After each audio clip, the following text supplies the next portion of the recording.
Great. Hi, everyone. Welcome to Accelerate Energy Series 2020, the flagship event of the New Energy Nexus. This session we have today is very exciting on startups catalyzing the energy access in emerging markets. And so New Energy Nexus, our main mission is really to support clean energy entrepreneurship of all kinds. In emerging markets, this translates into specific support for entrepreneurs working in energy access many times. So today we have 7 of these companies with us today, and they'll tell you a bit about what they do in their specific countries. So we have a packed agenda today. So first we'll start off with a quick overview of New Energy Nexus. Then we have 2 featured speakers, Mr. Fong Pham, CEO of Vufong Solar, as well as Mr. Afnan Hanan, CEO of Okra Solar, and they'll go into detail about their projects and what they're doing to enable energy access in Southeast Asia. Then we'll be diving into a showcase of 5 companies we've been supporting in our various programs, our New Energy Nexus chapters around Southeast Asia, as well as Uganda. And then we'll end with a panel discussion with 7 of our speakers featured today. So I encourage all the audience to submit all your questions and comments for the panelists so that we can add to the discussion. So first off, I'd like to start with an introduction to the New Energy Nexus. New Energy Nexus, we're an international organization, a nonprofit that supports clean energy entrepreneurs with funding, with business accelerators and business training, and also access to networks. So originally we started out in the United States in California, and currently we run programs around the world in China, India, all over Southeast Asia, in Thailand, Indonesia, Vietnam, Philippines. And we run some regional programs as well. And we have a chapter in Uganda as well. And you'll hear from my colleague Marvin in a bit. So since 2004, we've leveraged 1.5 billion in investment, including all the different funds that we've invested in. And also we've invested in and supported over 1,000 clean energy enterprises of all sorts, different categories that I'll get into later. We've also launched industry-leading startup support programs and funds, also now regional and global programs as well. You can see some of our program partners on the bottom over here. So just some of our programs around the world. I mentioned our programs in California and New York, working with state governments over there to support early stage energy entrepreneurs. In New York, we have a very cool energy efficiency piloting program working on getting energy efficiency technologies to deploy with small and mid-sized buildings in New York City and New York State. And then since about 5 years ago, we started expanding internationally. So we have a lot of our offices in the Asia Pacific region. In India, I mentioned Southeast Asia and China. We're working with Tsinghua University on an accelerator to commercialize some of their researchers' work and also to help them partner with large commercial groups and multinational companies that are based in China, such as Bao Steel and the State Grid. In South Korea, we're working with LG Chem and Hyundai Motors on a very exciting EV and battery challenge. This is focused on scouting next generation EV and also battery chemistry technologies from around the world and helping them to engage with the group to fast track their commercialization and also their path to market. We also operate and run a global accelerator member network. So all the different energy focused accelerators and clean tech focused accelerators around the world, we get them into a network and we help them facilitate the conversation on what is working and what isn't working regarding supporting entrepreneurship in the energy sector. So we have 90 accelerator members from 30 countries now. You can see some of the members on this slide here. Also, we have, we're published. We have the Accelerate This. It's a book, a super not boring guide to startup accelerators with a focus on clean energy entrepreneurs, written by our colleague Ryan Krishner.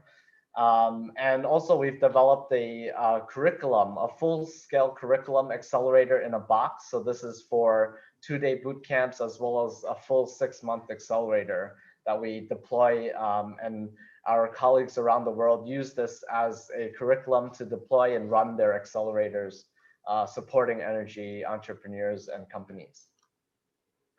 So just to cover some of the categories we support, clean energy generation, and also this is technology supporting operations and maintenance around clean energy. Smart grid, really about collecting data from the grid and figuring out how to make things more efficient. In terms of energy efficiency, a lot of times this uses energy management platforms, uses IoT sensors, digitalization, monitoring energy loads, and figuring out how to create innovative business models in order to improve on that. And a big focus for us really is energy access. A lot of times we set up offices and chapters in what we call markets that matter. And really, energy access is one of the biggest things we're trying to tackle around the world in Southeast Asia and Sub-Saharan Africa. And you'll hear a bit more about that.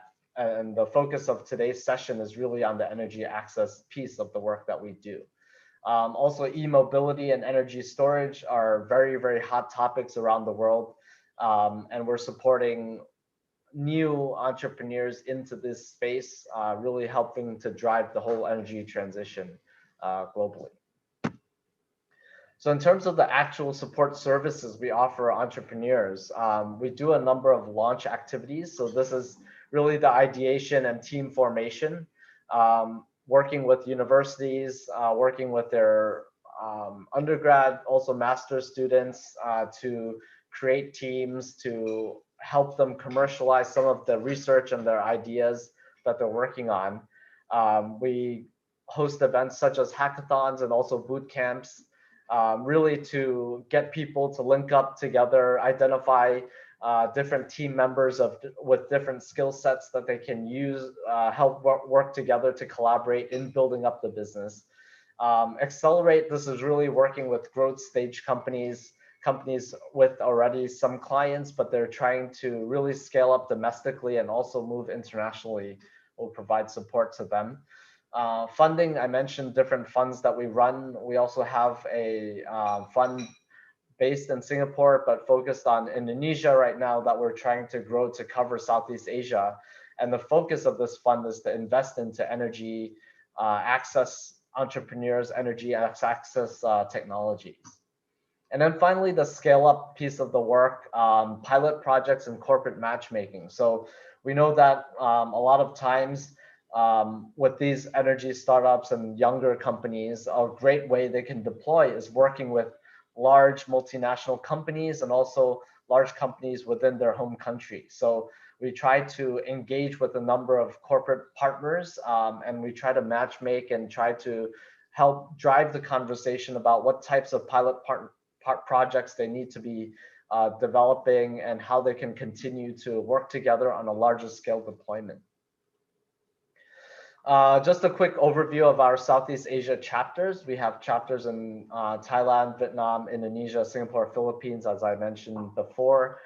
We run at least 2 accelerator cohorts per year per country.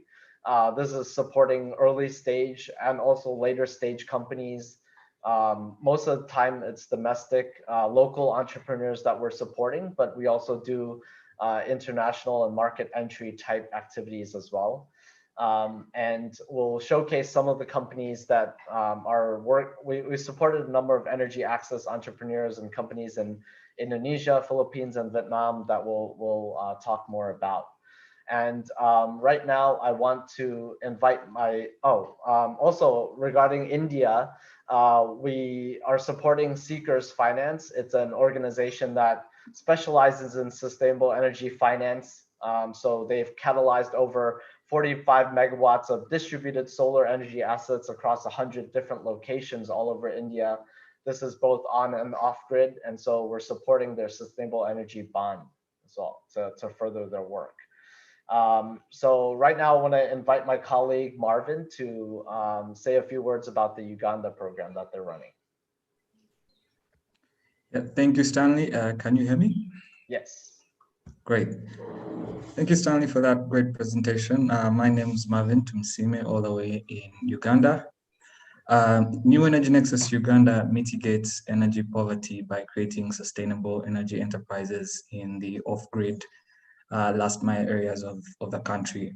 Since 2016, we have been running an incubation and accelerator program for community-based organizations to launch and run energy enterprises selling different technologies like improved cook stoves, solar lanterns, solar home systems, briquettes, non-electric water filters, and various other clean tech technologies.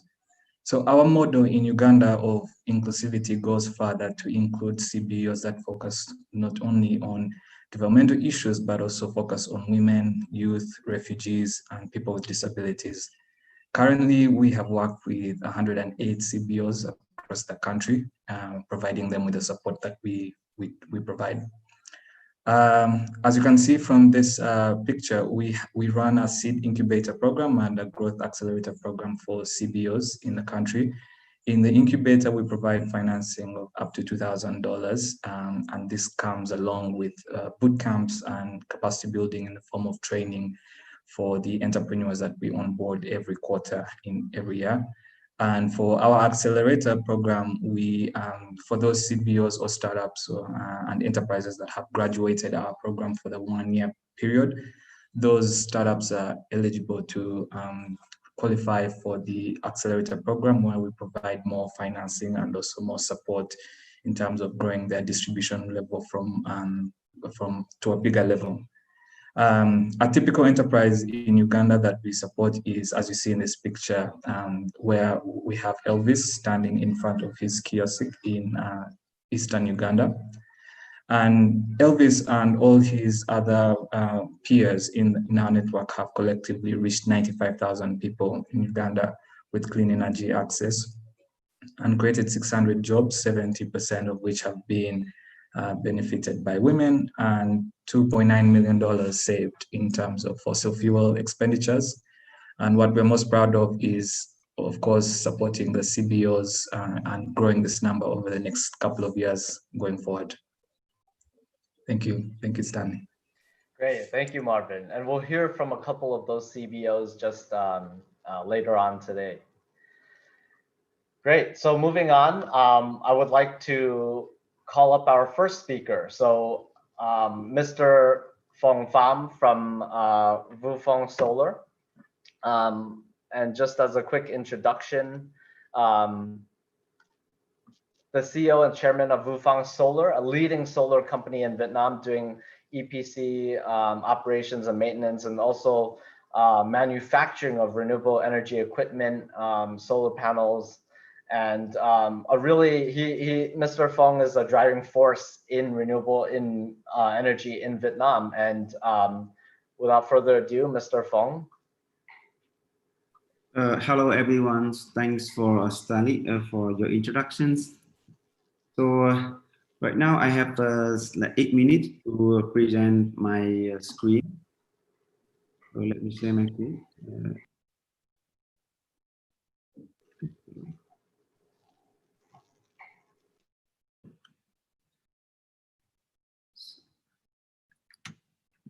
Sorry, so can you see my screen now?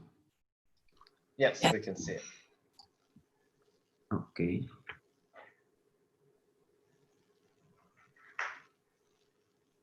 Okay, so thanks a lot for letting me to have a quick introductions about Vufong story in this program. My name is Phong, so I'm the founders and the chairman, and now also the CEO of Vufong Group, specialized in only for solar in Vietnam. We are also having touching to wind, but this is a new story for technical service and operating and maintenance. So Vufong company we established in 2009. So today in 7 to 8 minutes, I just will do what we did in more than 10 years in Vietnam. And I think there's another part I will answer all the questions coming from the audience. So we established quite long time when people not have any one is about solar power. It's only solar water heater. So we starting by selling the solar off-grid system to the remote area, and also to some special purpose like forest protection, border protection, and the Iceland. And our very first project is the solar system for the national forest stations protection. And then after more than 1 to 2 years, we established a subsidized company named Solar V, producing the off-grid solar system to the remote area, supplying for the poor people to so that they can access to the power. Because at these times there is still many places in Vietnam people cannot access to the national grid, and they have to carry back and forth the very heavy batteries, and these products help them a lot in increasing the living condition and also taking care of their farm. And it's very cheap. This is starting price from only $50. I've just seen the screen sharing just previous slide in Uganda. I also see that also the big opportunity for those companies doing this kind of products in Africa and some country that having people living without electricity. So Vufong Group, we have a group of 4 companies. We have 350 people and already delivered more than 1,000 projects. We have across the Vietnam, Vietnam is a very long country, and we have nice office across the nation. Already deployed over 500 megawatt, in which 90% is doing the solar utility scale constructions, and 10% is the rooftop solar.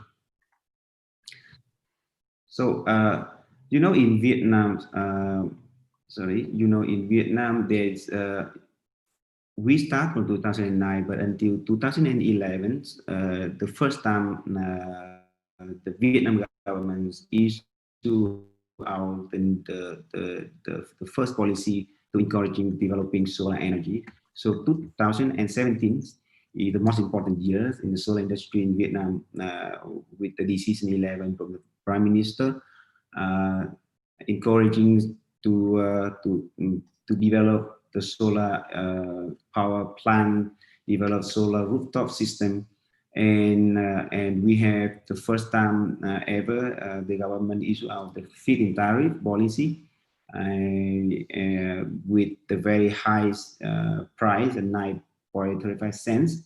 And just after 2 years, when we had the first policy of the solar power, the total capacity across the nation reached 4,500 megawatt peak, but mostly utility scale. And it's also about less than 10% of that is rooftop solar. And Vufong also start doing a lot of solar farm, and also doing more than 20 megawatts for the rooftop solar. So it is for 2017. In 2020, it's also a very important year. This year, I'm really appreciate the effort of our Prime Minister, of our government, that they can issue the new policy for solar system, for solar industry, in which the first time allowing the private PPA, so the private can sell electricity to private. As previous, only the national electric company can sell the power to the customer. So right now, the private company like Vufong, we can also sell the power to the customer. So this is a new initiative model that we have the kind of investment model to invest the solar system for a lot of factory group, because in Vietnam we have 345 industrial zone with a lot of factories, and in this year we are estimating there's more than 1,500 megawatt peak rooftop system implemented, and also more than 3,000 megawatt peak utility scale. So end of 2020, in Vietnam will in Vietnam you will see we have more than 10,000 megawatt peaks of solar system connected to the grid. So what Vufong did when we have the new policy that I'm just sharing with you, we have a new platform named VP Energy. We develop the projects, and we call for investment from foreign investor. We also call for the loan from the local banks. So we work with a lot of funder to and also with our own capital. So we can develop the projects and transfer to other investor, or we develop the project and invest ourselves. So this year we already developed 50 megawatt this kind of model, and we plan next year, we will try to reach at least 100 megawatt this kind of model. And I can share with you, this is very good model that support also the EPC and O&M company like Vufong, the investor who want to invest into the renewable energy, and also can support a lot of manufacturers to save the power consumption. So last but not least, I'm talking about the futures what we plan for the future of Vufong, because there are like 10,000 megawatts of the solar utility scale project already implemented, like 2,000-3,000 of megawatt of solar rooftop already implemented. So beside acting like a developer, investor, acting as an EPC and O&M, we also having a technology company who develop the equipments to support to supply for the operating and maintenance activity, like Vufong Tech company producing the cleaning robot to clean the solar farm, and also for the rooftop solar system. We also develop and produce IoT devices to monitor the solar system, and we also cooperate with the startup in Vietnam to also develop the kind of the drone thermal scanning monitoring to scan the solar system in the large scale and to detect the problems, and to have like some prevented activity that we can ensure the solar system can generate at the highest effectiveness and last long, because those systems will run for more than 20 or 30 years. So that is all my sharings of Vufong Group of company specializing in solars in Vietnam, and how I can have like more discussion or sharing with other startup in other countries, so we can have some like cooperation or some initiative together to support the whole solar industry in the world to get better. Thank you. Great, thank you, Mr. Fong. It's quite inspiring to hear the original mission of trying to enable energy access and then growing this into one of the leading renewable energy companies in Vietnam. So thank you for joining us today, and thanks for also engaging with some of the startups that I know you have in our Vietnam programs as well. Great. So next up, I want to call up Afnan Hanan, who is the CEO of Okra Solar. Adnan has a background in IoT, big data, energy efficiency, renewables, and he's obsessed with using technology for social outcomes. And he really lives to work with passionate people who have fun while tackling some of the biggest problems that are facing humanity. So over to you, Adnan. Thank you. Can you guys see my screen? Yes, I can see your Slack. Awesome. Now I see it. See my Slack. Okay, cool. Hey guys, my name is Afi. I'm the CEO at Okra, and our mission, similar to Mr. Fong, is, and I'm sure many of you over here, is to make sure that every single person on the planet can access 24/7 reliable energy so that they can, participate in this modern digital economy that we're all part of right now. And so how we actually do that is through IoT, and I'll explain a bit about the problem that we're solving and then some of the challenges that we've faced along the journey. So in terms of the problem, which is also an opportunity, accessing the last mile, so rural communities where the villages start getting more sparse and smaller, becomes exponentially more expensive for utility companies. But at the same time, you need to pay between $120 and $250, depending on which country they're in, for basic fuels such as kerosene and diesel, and getting a really small amount of power from that. So there is an opportunity to energize these people and actually make money from it. And that's a problem that we're trying to solve. So when we spoke to utility companies and asked them why they haven't been setting up mini grids, we found some interesting information. And they basically told us that in a traditional mini grid, where you've got your solar PV or your diesel genset and your storage at one point, you need to lay out transmission and distribution from there all the way to the last household. So let's say you got a 100 kilowatt system, you've got 100 kilowatts of power going through here.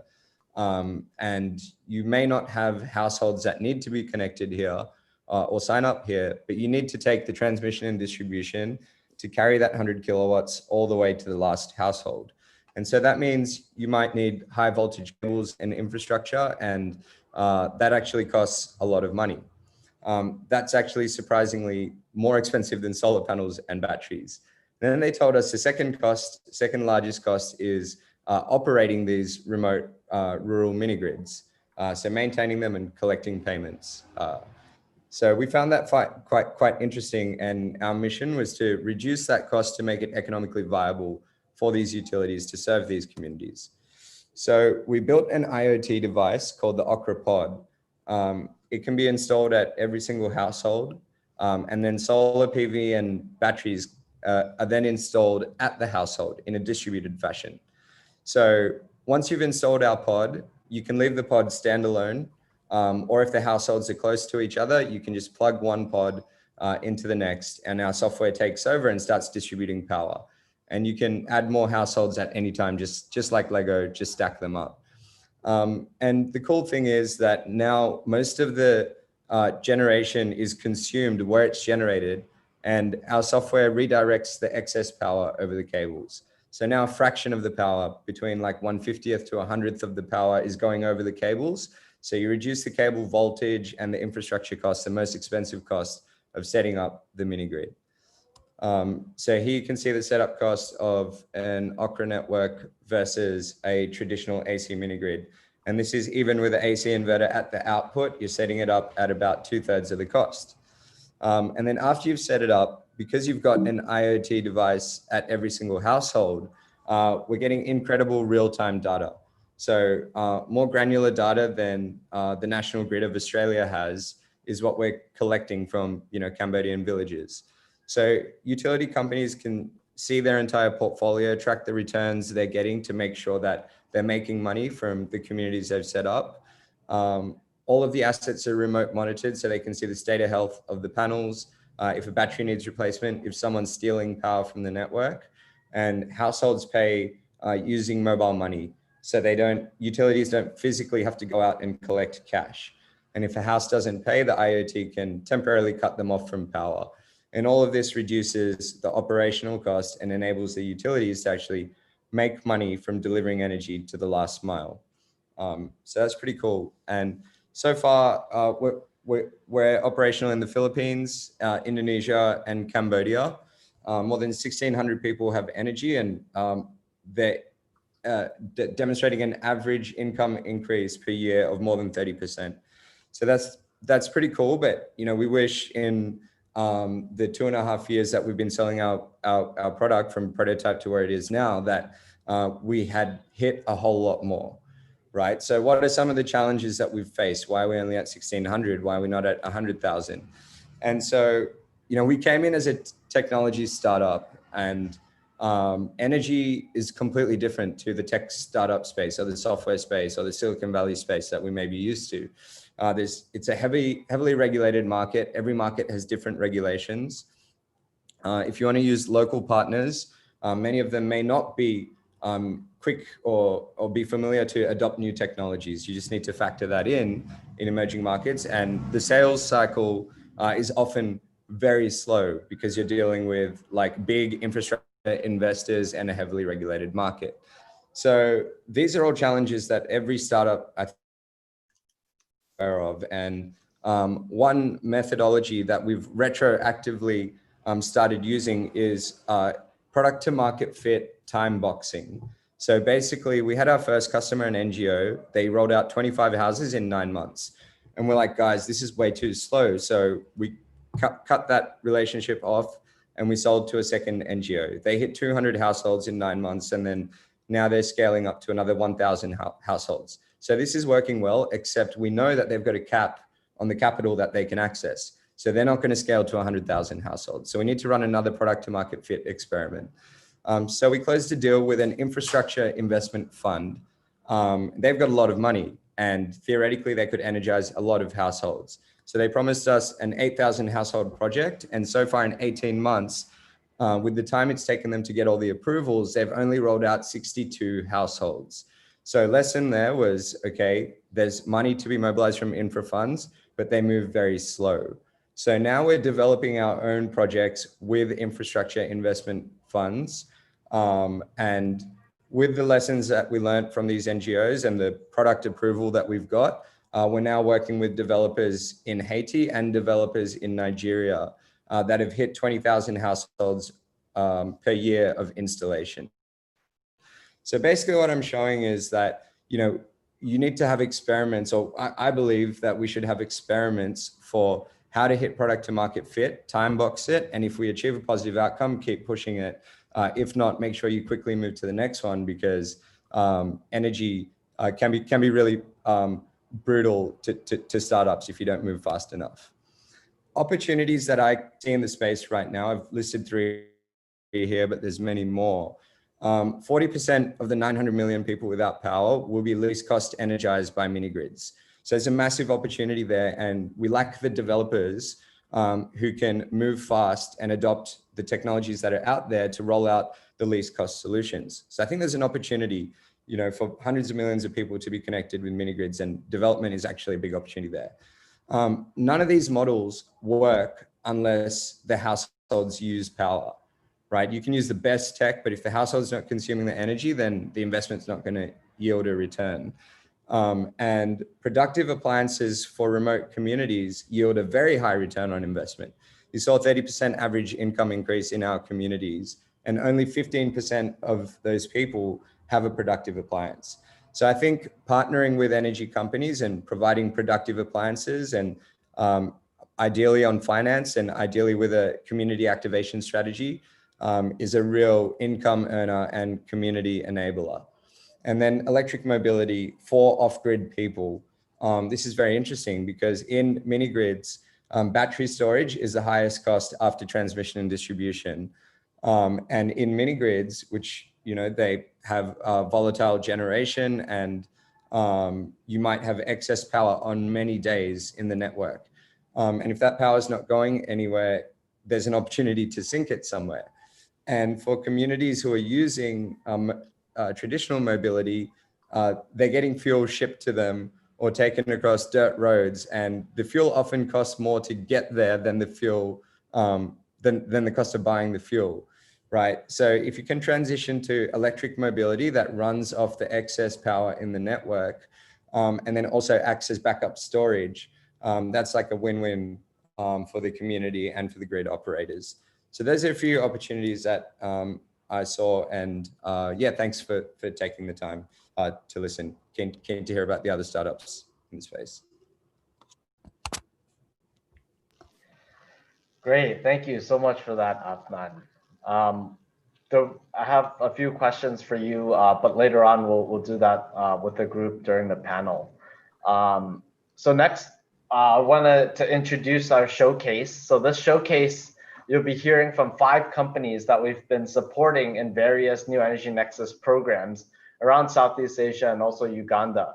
So these companies are doing amazing work in the field of energy access on both large-scale microgrids like Afnan mentioned, but also Pico products for last mile distribution, which comes with different challenges, but also opportunities. So with that, I'll introduce the first company, Ms. Masika Janet, Head of Sales from Rural Family Care, based in Uganda.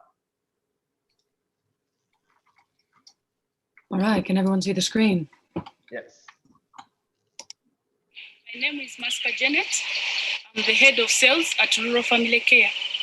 Rural Family Care is an organization located in Western Uganda.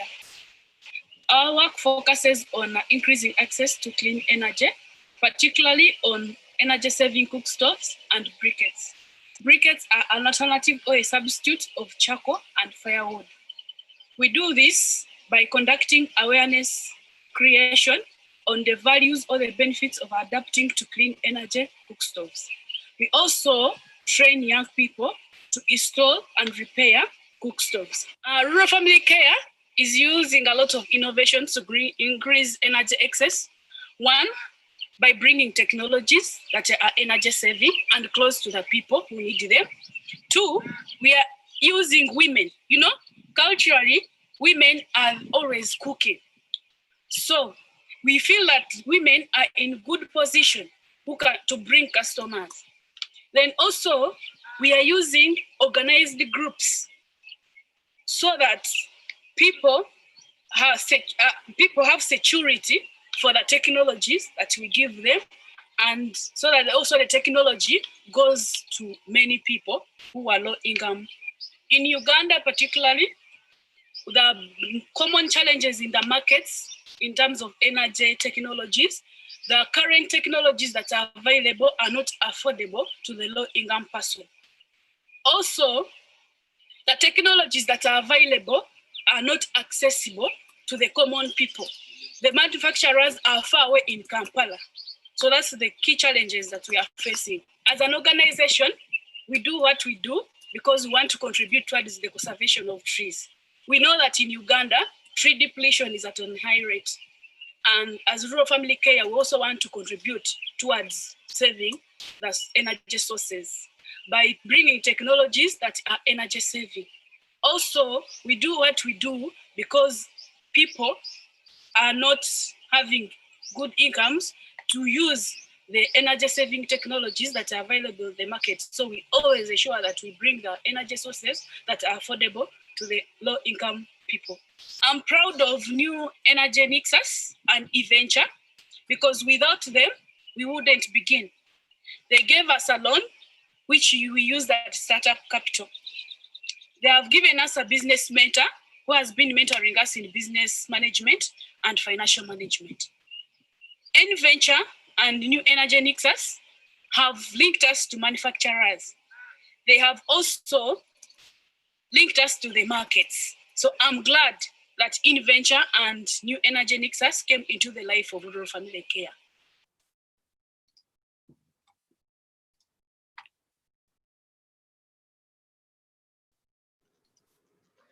Great. The next showcase we have is Mr. Abdul Karim, CEO of Bina Lintas Usaha Ekonomi, or AKA Blue from Indonesia.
Maka dari sisi kebutuhan hari-hari kehidupan berukaya juga ada ini sesuatu yang sebenarnya luar biasa yang penting. Sehingga dalam acara kesenian hari ini berbagai pemerintah atas nama seluruh masyarakat yang ada di desa ini menyambut baik, dan tentu kami hanya bisa menyampaikan terima kasih banyak. Kami hanya bisa mengaturkan terima kasih banyak karena apa yang tidak pernah kami inginkan ternyata sudah kami peroleh.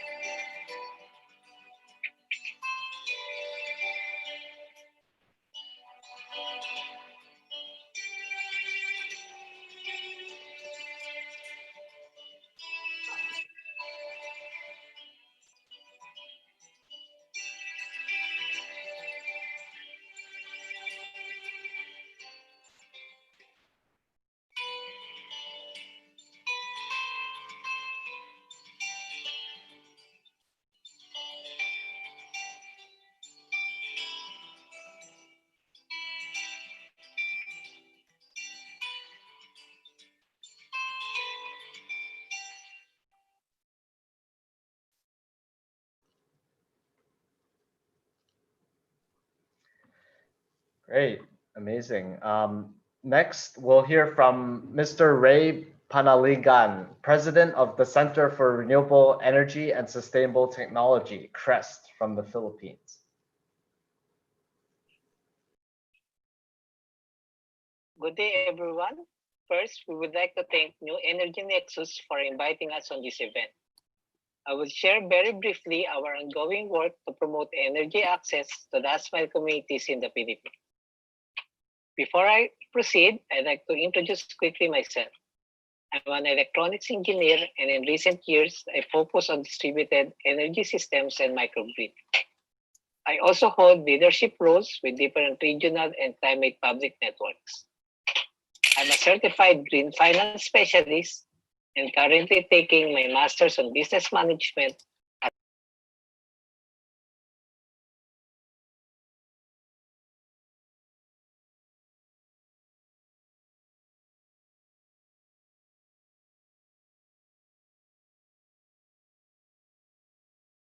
engagements. One of our core work is to assist cities and communities develop their own sustainable energy policies and programs. My story for today will bring you to Sierra Madre, a long mountain range that serves as a backbone of the country's main island of Luzon. It holds the country's remaining 40% forest cover and hosts to critical watersheds and biodiversity areas. Our focus area is the lower part of the mountain range encompassing 5 provinces. We work closely with the Durmagat indigenous peoples living in the region, the small upland farmers, the community forest rangers and their families, and critical support institutions in charge in protecting the forest and its communities. One of the main projects that we have in the region is the solarization of Angat Watershed Community Forest Radio. It is an off-grid facility run by frontline forest rangers of the Bulacan Provincial Anti-Illegal Logging Task Force. The radio amplifies the communication capacity of the enforcers, which is very crucial during anti-logging operations and emergency situations. Together with our partners, both from the private and public sector, we bring in renewable energy to different communities in the region. These communities before rely on expensive kerosene and diesel. With renewable energy, they now have clean and reliable source of lighting and electricity. Some of our learning in bridging energy access to isolated communities are the following. Solar PV remains the popular technology due to declining hardware prices and abundant solar resource in the country. Access to the communities it is crucial that beneficiaries learn to properly operate and maintain their system and do minor troubleshooting and repairs. Since these projects are mostly humanitarian, grants and donations are crucial, especially at the early stage of the project. However, communities must design their financing scheme to make the project sustainable, such as users pay, set up pool fund, or interject an enterprise or income generating aspect. And of course, support of institutions are very crucial to these communities. Thank you for listening. Thank you, Soray, for sharing that. Next, we have Mr. Dae Hyun Kim, General Director of Indian Pacific, based in Vietnam.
Hello everyone, my name is Taehan Kim and I'm the General Director of Indian Pacific. I'm glad to have this opportunity to present our company and our technology. Not only because of the global climate change issue, renewable energy is becoming mandatory for every single person in the world. Since there are huge potential ocean energy or wave energy to become the next generation of renewable energy, Indian Pacific is trying to become the first mover in the Southeast Asia for the wave energy industry. The original idea for Indian Pacific as our Southeast Asian hub, we will build the corresponding networks with government authorities as well as the potential investors and partners with the support from Vietnam New Energy Nexus. We believe there are mainly three obstacles for the energy access to the emerging market, especially for the renewable energy point of view. First, the absence of proper regulatory. Since most of the renewable energy has been developed quite recently, there might be regulation which is not matching to the new technology and concepts. That is why we will try to connect with proper government authorities as well as the universities to build the proper regulation for the new technology to be easily adapted. Second, the cost, well known as LCOE. Most of the countries are facing difficulties for the new technology to be adapted, since the conventional energy sources have huge benefit regarding the low cost of energy. India's wave energy converter, so-called InWave, can reach the competing level with installed capacity of only 1,000 megawatt, which is lower than the other renewable energy resources. Of course, we may need subsidy policy for the beginning to boost our technology to be realized. Third, distributed energy to meet the local demand. Indian's wave energy converter InWave is a modular-based system which is easy to scale down or scale up. It'll be easily installed to isolated area where most of the emerging countries are facing the difficulties with capacity barriers. Thank you very much.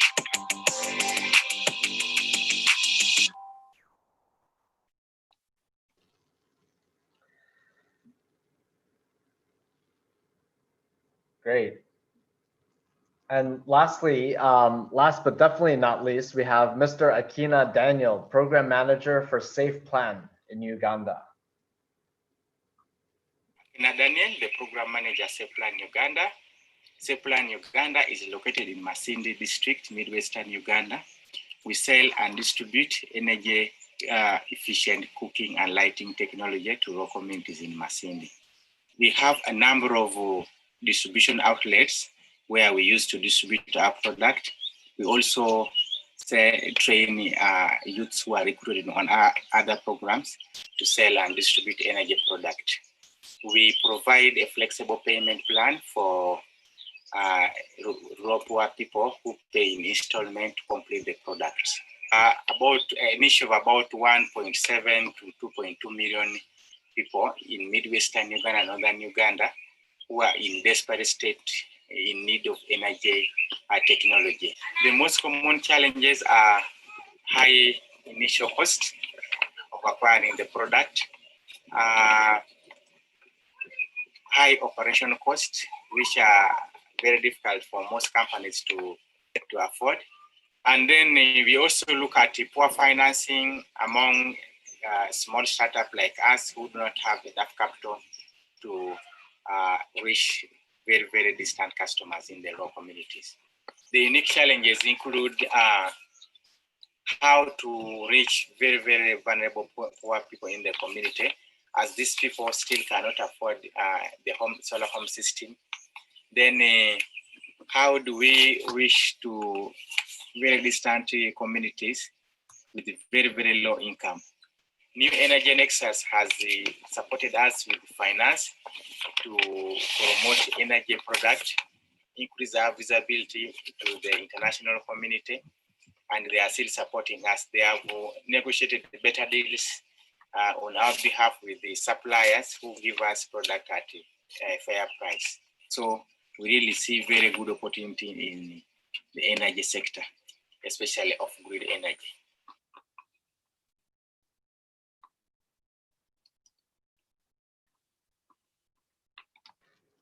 Okay, great. So that was the showcase. And now I'll ask all of our panelists, startups to turn on their video, and then we can begin the panel discussion.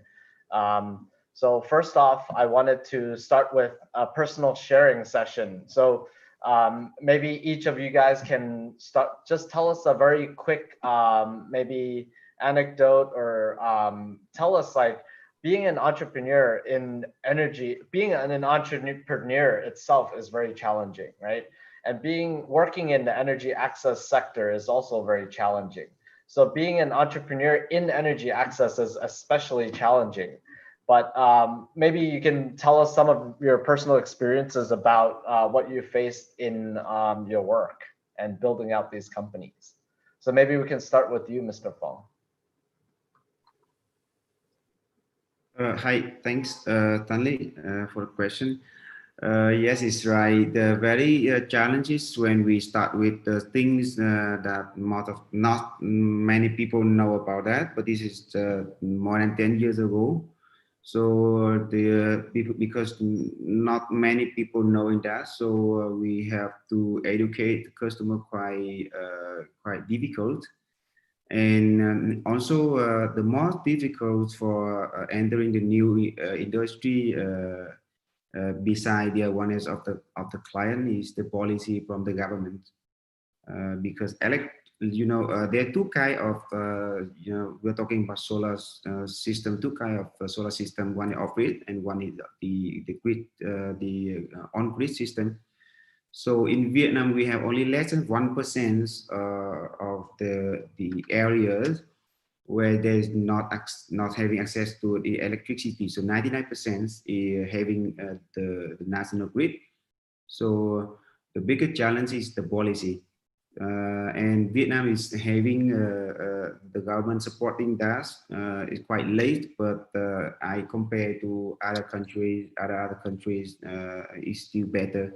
But the challenge for us from right now in Vietnam also is that the policy is quite short for experience. So it's not a long term, reaction of that. So the company like us as a innovation startup company, we always have to think about many scenarios. Like if in the next 3 years the government not supporting or buying the overspill power from the solar system, we have to study right now the solution to give it. So I really interested in the storage topic that is also in the program of Nexus. So that is my sharing. So two things. The first is the awareness of the customer, and then the secondly the policy. So we need to always updating and always thinking about the new the new technology, new trend that we can overcome of those difficulty. Great, thank you, Mr. Fong. Afnan, do you have any personal anecdotes to share? Yeah, so I'd kind of echo Mr. Fong again in saying that you need to have thick skin if you're going to be an entrepreneur in energy access. So rationally, we're like, people will pay less for what they pay right now for diesel and kerosene, and they'll get more power. So of course, everyone should accept this. So we go out to communities and we set it up, and we didn't really tell the regulators or anything to start off with, because we knew that technically it was illegal. And then after we set it all up, we showed the regulators, brought them over. They're like, this is wonderful. This is amazing. Everyone is getting lower cost, reliable, renewable energy access. You can do this as much as you want. Of course, if we haven't brought power there, we're not going to pull it down for the poles and wires down. And I'm like, okay, cool. Well, can you put it in regulation? And they're like, no, it's fine. We've told you. And I'm like, well, can you put it in regulation? Because how are we meant to get investment to scale this out? And they're like, oh no, it's going to be very difficult to change the regulation, but you have our word that we're not going to take it down. So I think the lesson there is, and yeah, it has been very difficult to get the private sector investment in, because they need to see for the long term that you're going to be all right. Now we're working directly with the government where they're looking to give subsidies and using our technology. So that's a good outcome. But I think the lesson is this is my lesson. It's don't let your mission and your values for what you want to do cloud your judgment. Why would you enter a market where the regulations are against you and then try and change the regulation? I think it would make more sense to enter a market where the regulations are with you, demonstrate that it can work at scale, and then go to the other markets with the kind of experience and lobbying of those regulators who've supported you behind you. So yeah, that's a personal anecdote that I'll share. Great, thank you. I mean, I was gonna save the regulation thing for later, but while we're on the topic, maybe some of our panelists have experience with this. Injin, definitely you have experience with dealing with regulators in Vietnam to try to get the pilot up and running, right? Can you maybe share some stories around that? Yes, thank you. So as everyone is well aware of it, the solar or wind energy as a renewable energy is quite well known, and there are corresponding regulations matching to those areas. However, as a technology developer like ocean energy, which is not very well known, for example, there are so many ministries who will be involved in this because there is no a standard regulation related to this kind of technology, which is very difficult for us to implement this, dealing with more than 5 ministries at once. And this kind of activities will keep coming on if there are new technologies being developed for renewable energy sectors.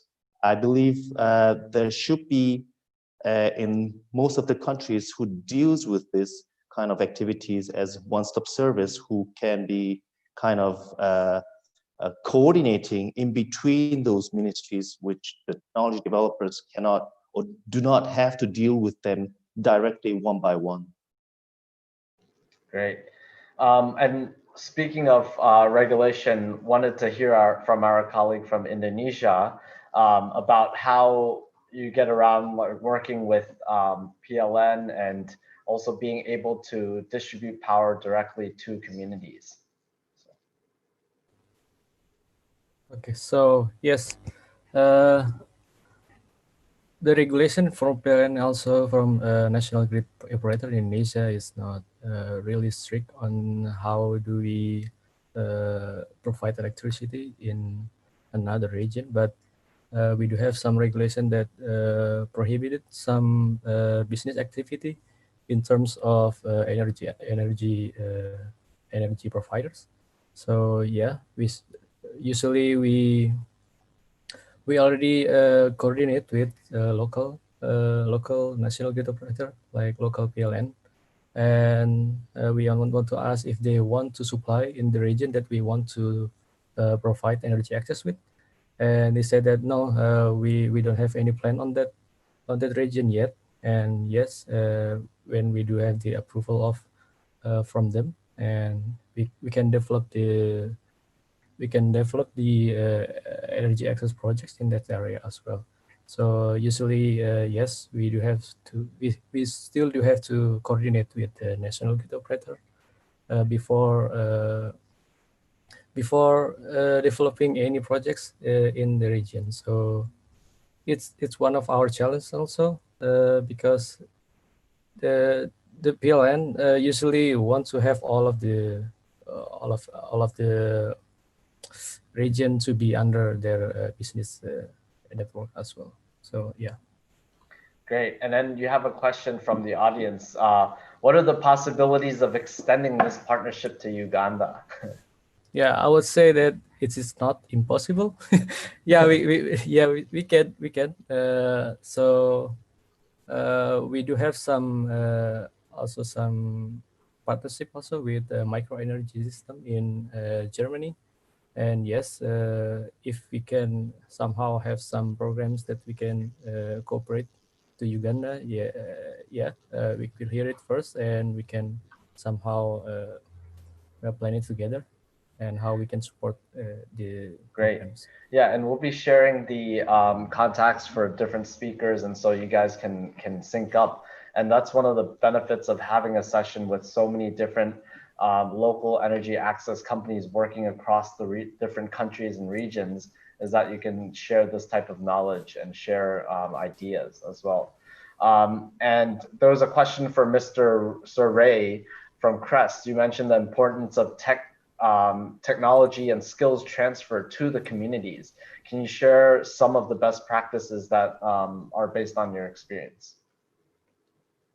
Yes. Well, in our case, we always incorporate skills transfer in all our project activities. So basically, we put costs also in that. And for most of the renewable energy projects that we install, because these are in micro and small scale, it's very easy to operate and maintain these systems. You really need a very low technical skills to basically maintain, for example, a solar rooftop. And this type of skills can easily be transferred to anyone, at least any of the member of the community that most of the time are our beneficiaries as well. Okay, great. And I know some of our colleagues in Indonesia have, we work on some energy access projects there. They have specific to-do guides on maintaining remote energy microgrids and systems as well. So we can share some of those resources. Just changing gears a bit, I wanted to ask about finance. So we all know that in the energy access space, finance has a huge role to play in implementing projects, both large-scale microgrid type projects as well as smaller pico last mile distribution projects. So maybe some of you can comment on how you've been able to tap into international financing or local types of financing to implement your work. Mr. Fong, you mentioned getting finance from international investors, as well as I know you have AFMA. Yes. So the international investors and also the local banks are not only interested in the grid type projects. So it's also not for residential. It's all for the utility scale and this commercial and industrial solar system. So they are all feed into the grid and also consumed by the manufacturer. So that kind of investor is right now very popular in Vietnam, and we have tens of local banks they own interest in that. But now talking about access to the energy for the remote area, I also deploy some microgrid for the remote area, but with the supports like the sponsor from some organization like the World Bread organization or some charity funds. Is it not easy right now to have those kind of investor or the loan from the bank to do the microgrid or for the remote areas or the off-grid system in our country? So, but if you do the solar system and connect to the grid, you have different kind of finance source, and right now it's very popular in Vietnam. Great. Anyone on the panel want to add on to this? About being able to tap into international or domestic financing for energy access projects? May I add also? Sure, yes. Okay. So yeah, so usually we also engage to social fund manager, usually for CSR program, supporters or donors and government agencies. So usually we submit proposal to them and they will analyze the economical and social advantage and disadvantage. If they approve, they will fund our projects as the sole funder. But but this is the opportunity that doesn't come every year. And we also tried to submit it to another international grant from UK, for example, to initiate not as a grant, but as a loan that can be paid back by society-owned money per electricity use. But the problem is that the society never won the electricity supply to begin with. So social economic development must come first rather than supplying source of energy, because they used to not have access to energy and doing just fine. This is in line with what Okra already showcased in the earlier presentation. If you want the society to willingly pay electricity, then we need to introduce economic advantage of having electricity. So social economic development is a must for a first approach in tackling the energy access. I have seen successful projects for energy access, like building a solar powered refrigerator or ice cube production house. This is popular among fishermen society when the fish capture can be stored for a longer period with ice, therefore increasing their chance to catch more fish to increase the economical condition in the region. Okay. Great, thank you. And that leads on to the next topic, productive end uses. So, as income generation is one of the best ways to ensure financial viability of these types of energy access projects. I think you mentioned this, Afnan, in your presentation.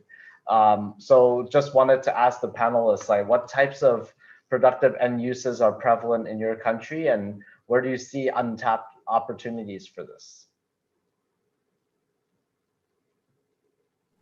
I could start, Sam. Sure, yes. Hello. Yes. Well, for Crest, actually, Karim also mentioned that it's popular, especially for coastal communities and fishing communities projects that involve ice making. It's very beneficial, and there's also a market for that. And we also installed, for example, some charging batteries for motorboats, and that also generates additional income for the operators, and also within the associations of the fisher folk that operates the renewable energy system. So those are some of the types that we have accomplished so far. Great, thank you, Sir Ray. Afnan, you were gonna say something?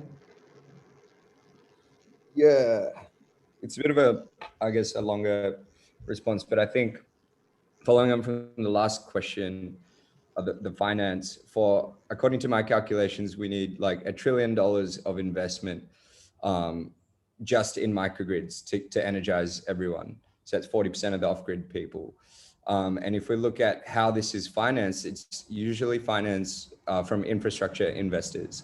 And one thing we learned a couple of years ago, which I think was very valuable, is that these infrastructure investors, they usually have like a minimum ticket size of $5 million, just roughly speaking. And that means if you're presenting microgrids to them, you need to think about how can I create a portfolio that's going to amount to $5 million plus as a rule of thumb. I think that was a good bit of information that I learned. And then on top of that, you know, all the developers in every country, they're looking for project financing. So even if you have great technology, usually even if you find a good partner, they're going to need more money to come in. So I'd advise everyone try to understand what project financing is and look at things such as like first loss and mezzanine, which are methods for DFIs and people who value impact to collaborate with these infrastructure investors to de-risk these portfolios. That's on the financing side. And then on the productive load side, I think going to these communities, you have to think about it. Once you get there, it takes some time to build some trust. And when you build trust with the community, then they will start accepting other things from you. But there are many companies that are building this trust in parallel, and that costs a lot of money to build that trust. So it kind of makes sense in energy to combine all of these functions into like one trust pipeline. And so productive loads, obviously, once you've got energy, you can run like water pumping, cooking, refrigeration. All of these things are obvious and making a lot of money. And if you've already got the energy out there, it's obvious for you to deliver that. So I think going back, I guess to the financing thing, it's our job, I think, to convince these financiers not only to finance energy, but to finance these productive loads. In order to leverage all that hard work of getting out there. That's my thoughts. Great, thank you. Yes. I would like to add some comments on that Afan just said. It's the same thing that we are also facing in Korea. In Korea, it's usually like $50 million minimum to do those kind of infrastructure investments. That's why sometimes it is difficult for us to justify these small isolated area projects. So what we're trying to do is not only just implementing the energy project, but also combining those with sort of desalination water plants or other devices that can be also together with put it into one project, which makes larger scale, which is easier for the investors to invest. And that I totally agree with what he said. Great, thank you, Daehyun. And I think the last thing I wanted to cover,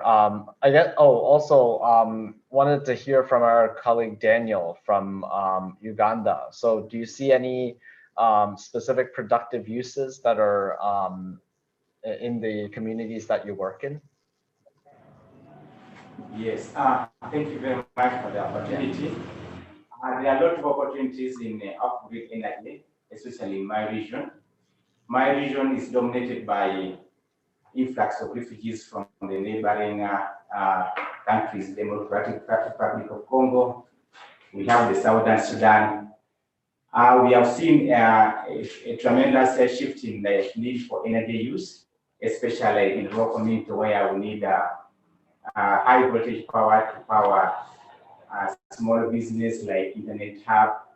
Now we are using communication in rural communities. Power is a big problem. So we are seeing a lot of opportunity in off-grid energy where we need to power larger devices. Most communities in the village use diesel generators. They use batteries which are very inefficient, and therefore there are a lot of opportunities in supplying reliable and efficient lighting technology to these communities. The electricity distribution system in Uganda is crippled by a lot of bureaucracy and some hiccup through corruption. So we see a lot of opportunity in making sure that we have a very high voltage system generated from off-grid, especially the solar, which can power like refrigerators in the rural communities. Now we have these communities dominated by farmers. They need the and strong energy to power their irrigation pumps. We have trading centers with the upcoming activities that really need the enormous energy to power the systems, like now for communication, to enable access to information through internet, television, and so on. Great, thank you for sharing that. And before we wrap up, this is a great discussion. I can definitely talk about this all day, but you know, I think what we're going to do is take this back.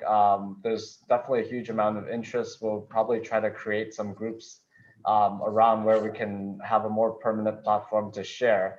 Our Slack channel is one of them. We can create like an energy access focus group within that. And I'll provide some of the information later.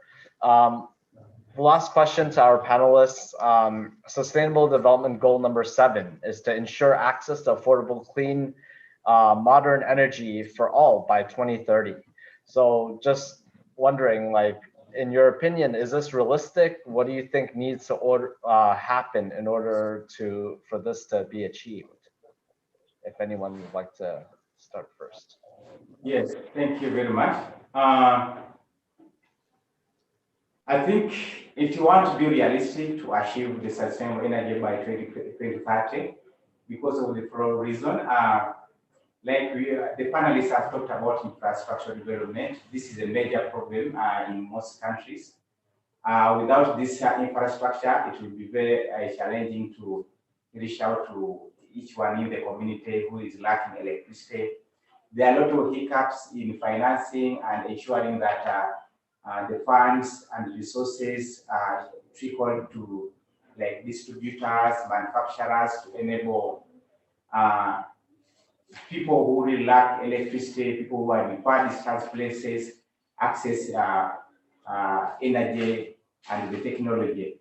We have got an opportunity to reach the refugee camps and very distant community. These communities have very little chance of getting grid electricity in the next 5-10 years.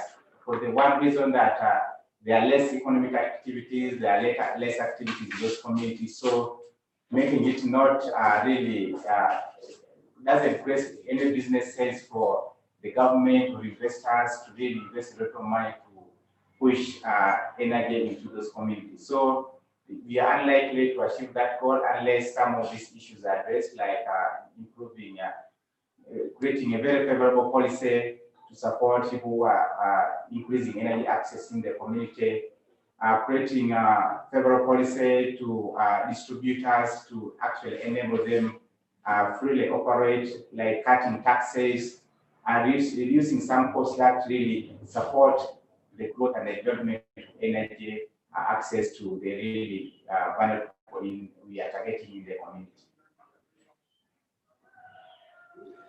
Hey, thank you. Anyone with some last comments on this?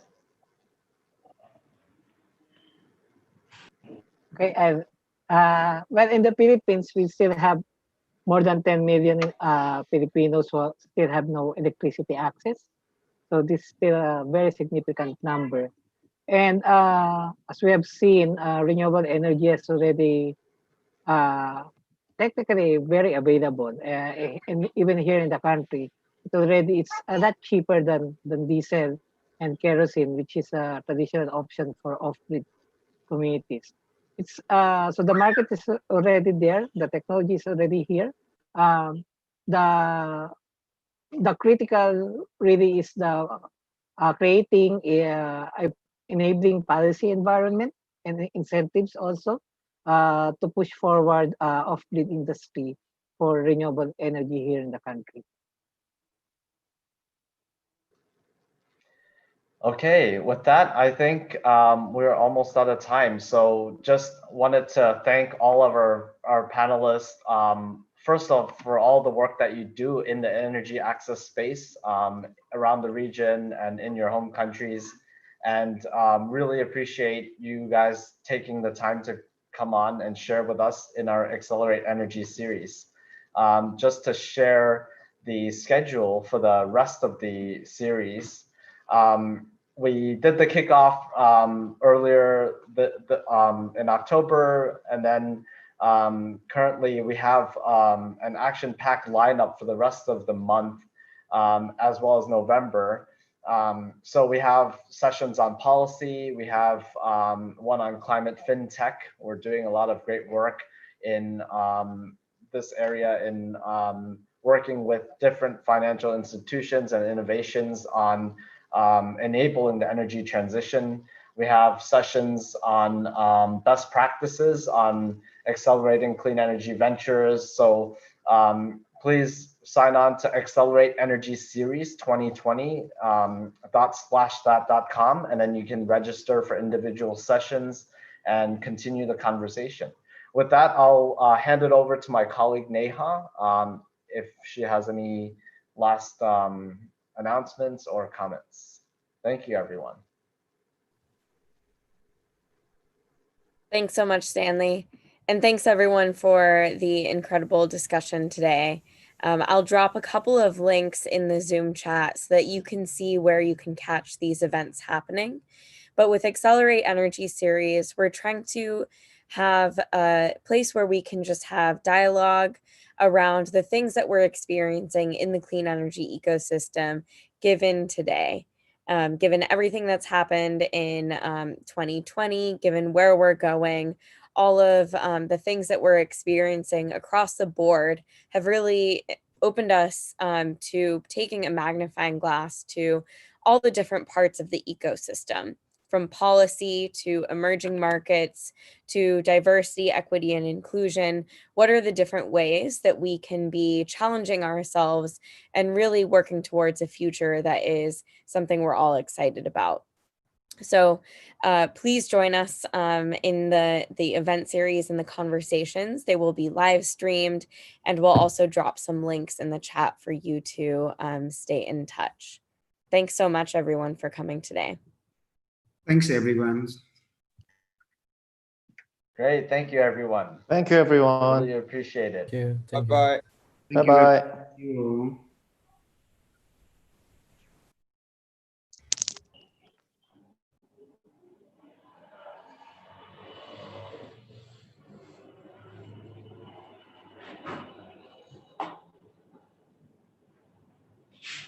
So